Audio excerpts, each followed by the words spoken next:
Python numbers. We are having different type of numbers we can represent in Python. We shall be discussing on that. Number data types. So Python supports three number data types. The first one is the integer. There is the integer numbers like your 100, 2030, something like this as an example. Floating point numbers, these are the examples are given, and complex numbers are to be written in this particular format. So like your 3 plus 4j, 5 plus 10j in this way. We can use a type function to know which class a variable or a value belongs to, an instance function to check if it is belong to a certain particular class or not.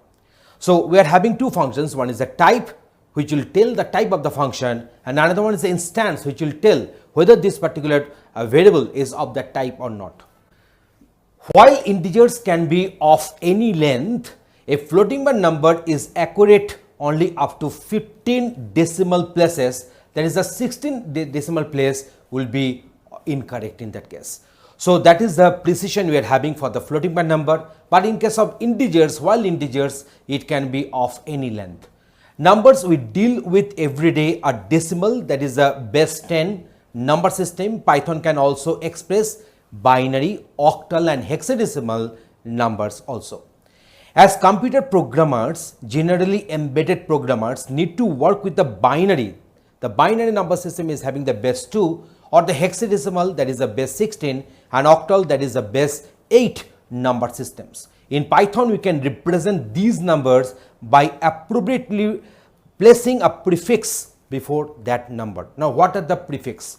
So here you see, we can write here as 0 small b or 0 capital B as a binary number prefix. We are having this 0 small o or 0 capital O as octal number prefix. We are having 0 small x or 0 capital X as hexadecimal number prefix. So these are the prefix we are having to represent the respective number.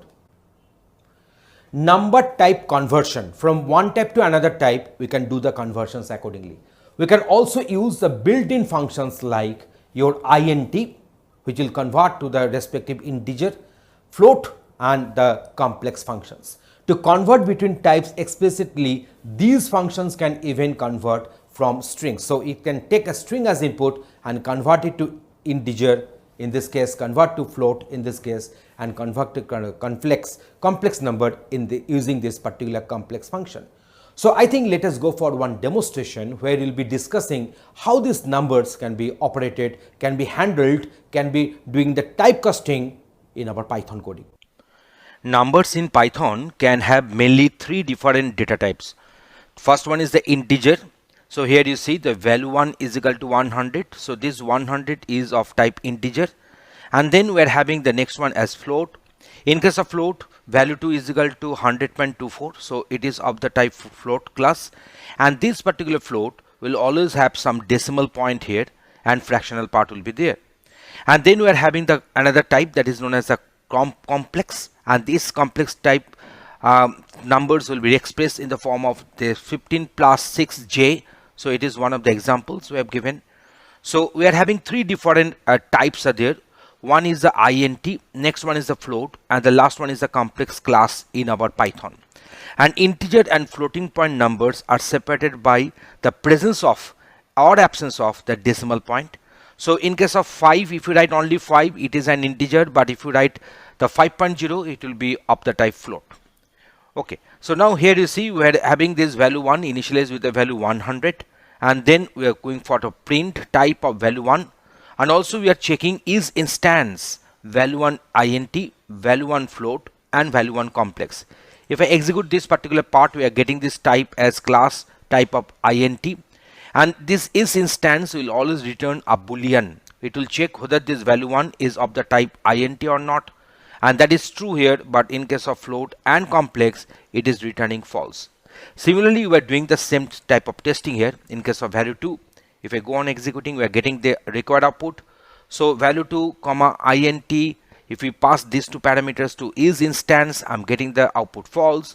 But here in this case, as this value 2 is of type float, so is instance value 2 comma float will return true, and value 2 comma complex will return false here. So now let us go for this complex. So here we are having value 3 is equal to 50 plus 6j. So if we go on executing, we are getting the output like this. So in case of int, in case of float, with the is instance method, we are getting this false. But with the complex, is instance value 3 comma complex, it is returning true here. So in this way, we have tested that how the number instance can be tested, or the number type can be tested using the method is instance. This Python, in case of Python, also we can have other different corresponding representations of data. There is a binary which will have the base 2, hexadecimal which will be having the base 16, and octal which will be having the base 8 here. So numbers we deal with our everyday are having the base 10, that is our decimal numbers. But other than this decimal, you can work with the base 2, that is the binary number system. We are having this hexadecimal with the base 16 and octal with the base 8 here. So to represent one binary number, we can easily write 0b as a prefix to this number.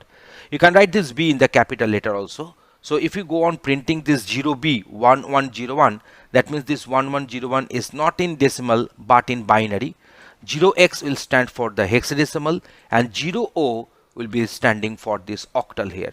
So now let me go for the execution. You can find that if I execute this part, I'm getting 13 because 8 plus 4, that is 12 plus 1, that is 13 here. Because this particular place is having the place value to the power of 0, that is 1. This particular place is having the place value to the power of 1, that is 2.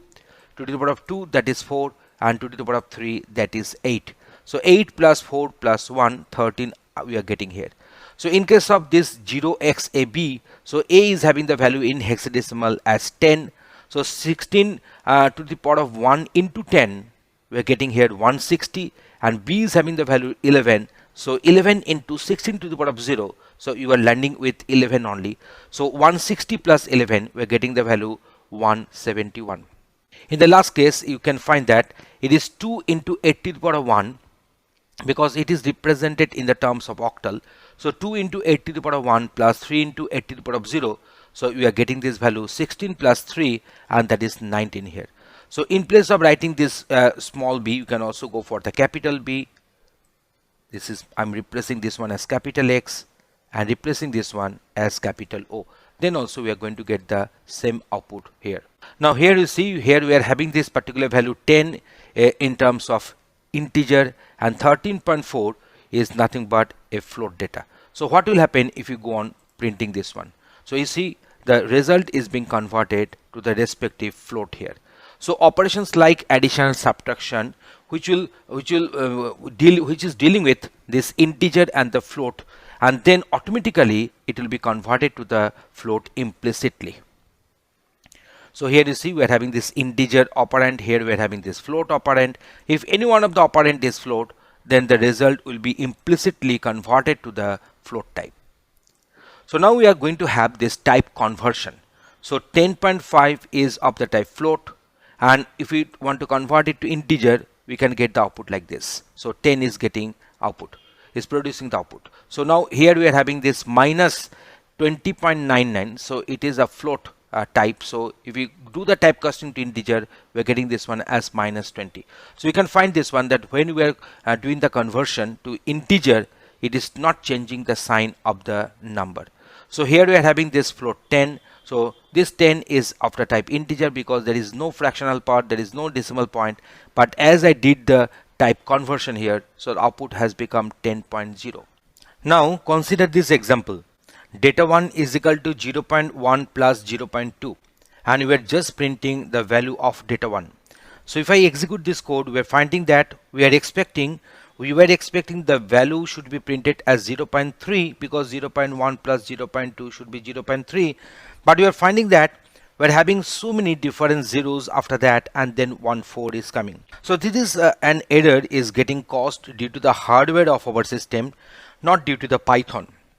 So if we want to check whether 0 plus 1 plus 0 plus 0.1 plus 0.2 is 0.3 or not, then in that case we'll be finding that the condition is giving the output as false.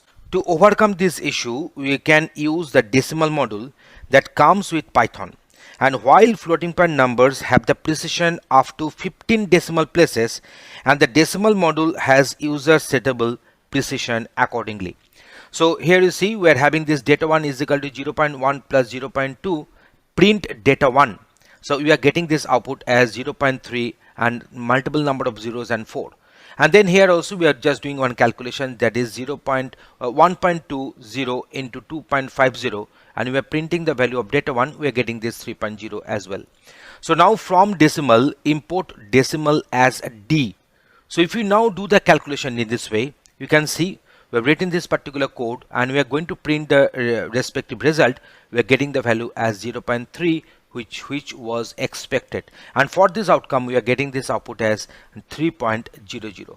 So in this way, the problem which we are facing in case of Python can be overcome using the from decimal import decimal. Here this decimal D will be in the uppercase. So here we are use one alias, that is as D here. Now we shall discuss fractions. Python provides operations involving fractional numbers through its fractions module, and this fraction module will help us to convert one floating point number to a numerator denominator form, where both the numerator and the denominator will be of the type integer. Actually, fraction has a numerator and a denominator, and both of which are integers, and this module has support for rational number arithmetic. So let us go for this example here. So you see that from fractions, import fraction as f, and this is a respective module we are executing here. So you can find that 1.5 can be expressed in terms of 3 by 2, and this 3 is nothing but one integer numerator, and 2 is nothing but another integer which has been placed as the denominator. So print f5, which will give you the 5, and print f1 comma 5 will give you the value, that is 1 by 5. So while creating fraction from float, we might get some unusual results, and this is due to the imperfect binary floating point number representation. And fortunately, fraction allows us to instantiate with a string as well, and this is preferred option when using the decimal numbers. Now we shall discuss the math module. Python offers module like math and the random to carry out different mathematics like your trigonometry, logarithms, probability, statistics, and etc. So just consider this set of code. So Python math module. So we have imported the math, and then we used multiple different functions available in the math here. So pi, cos, log, log of 10, exp, factorial, and signage. So here is the respective outputs we are getting here. So if we want to print the absolute of say minus 12.34, if we want to print this one, then in that case we need not to use the math module here. So we can use directly as abs minus 12.34. You can find that we have considered only the magnitude part and the sign part has been ignored. Now let us come to this, that is the random here. So here you see we are going for the rand range, that is 5,15. So the initial value is the start value, which is optional. If you don't provide any initial value, the value will become considered as 0. And the last one, the next one value, that is the second argument we are passing, is mandatory, that is the terminating value or the stop value, and that is exclusive. That means here the random numbers will be generated inclusive 5 to 15 exclusive.